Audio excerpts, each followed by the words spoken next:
you. Okay.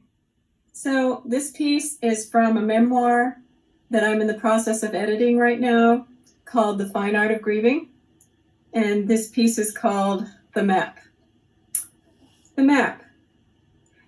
2 days after my son's death, Friday, December 4th, I sat numb under bright lights in a white and navy blue office at a bare desk in front of the coroner, neatly stacked journals and books behind her, wearing a white wet lab coat over a blue and white checkered blouse, collar buttoned to her neck. Short ginger curls framed her face, freckles peeked out from a wash of beige makeup. She met me with her hands in her coat pockets. She didn't look at me, but I didn't take my eyes off of her. She had my son.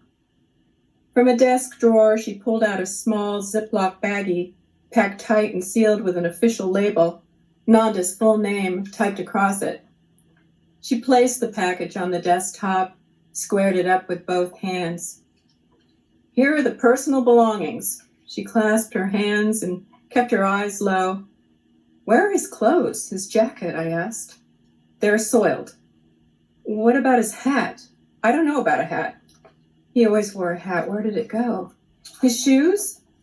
You won't want them. I did want them. I wanted everything of his.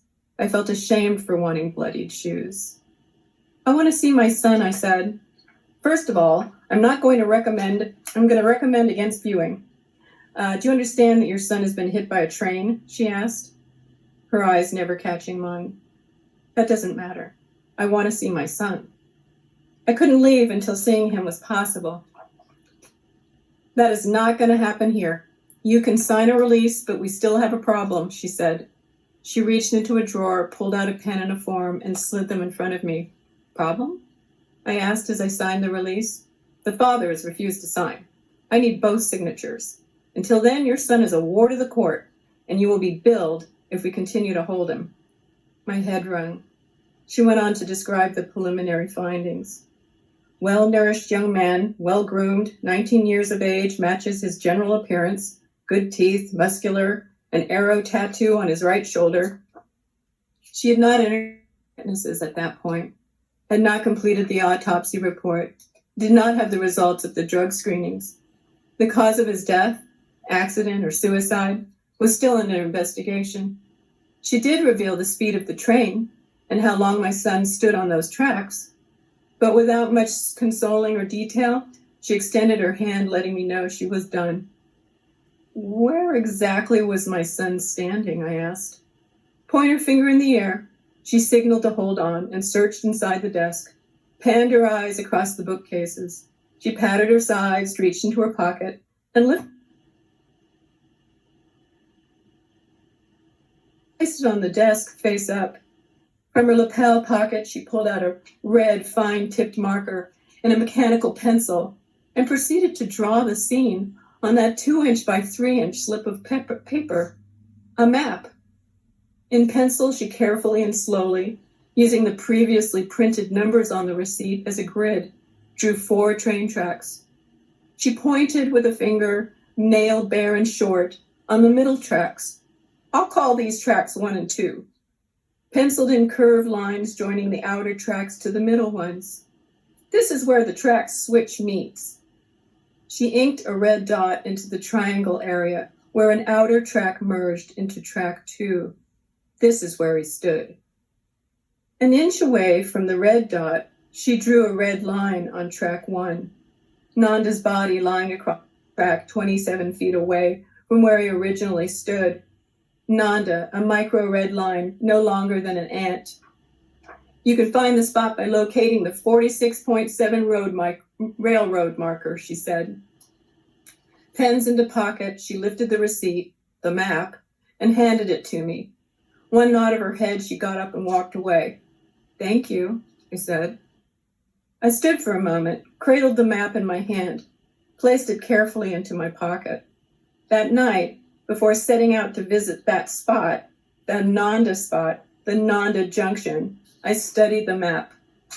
A map 2 inches by 3 inches, the size of the universe.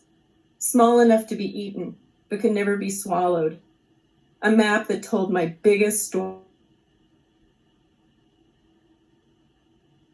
that spoke only to me, a map that made all train tracks personal. I hated the map, a map that can never be revised. The map so perfect it hurt, a map so cruel, so inflexible, no incantation could change its meaning. I resented the map so deliberate, as death would be impossible to deny. A map of logistics. I focused on the red dot in the triangle Nanda spot. My eyes moved to the red line, drawn so carefully, the exact length of my body, my son's body scaled to the tracks. The map of his trajectory, the map that told me it was simple, here to there, alive to dead. The map illustrated gone in an instant. The map was too much and not enough. A map of a place that will forever be where my old self ended and my new self began, my new birthplace. A map with an invisible dot, me, forever standing there. I loved the map, where I'll be anchored for the rest of my life. A map so beautifully painful, it made me want to kiss the railroad tracks. The map challenged me, made me question my son's intent.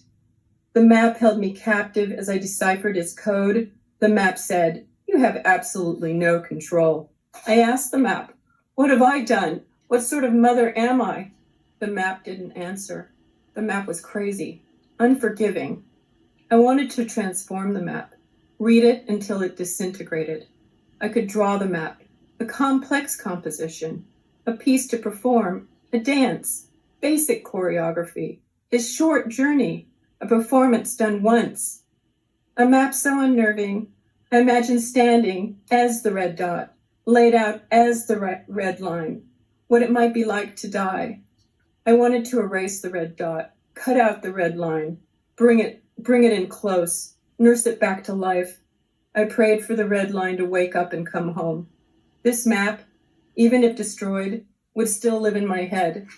The map of Nanda's end, the map of the forever Nanda junction. Art.